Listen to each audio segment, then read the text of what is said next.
is empanada.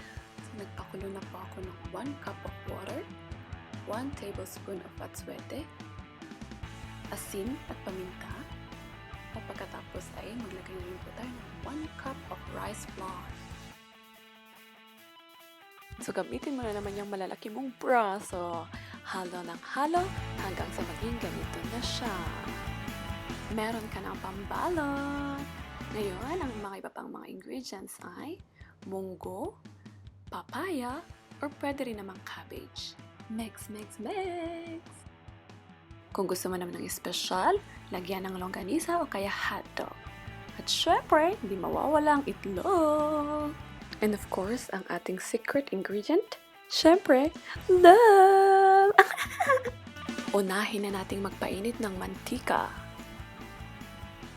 Kumuha ng sapat na dough, ibilog, at isawsaw sa mantika.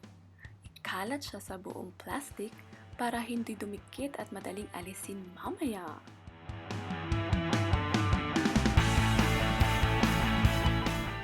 I-roll at gawin itong manipis at pabilog. Buksan siya ng dahan-dahan.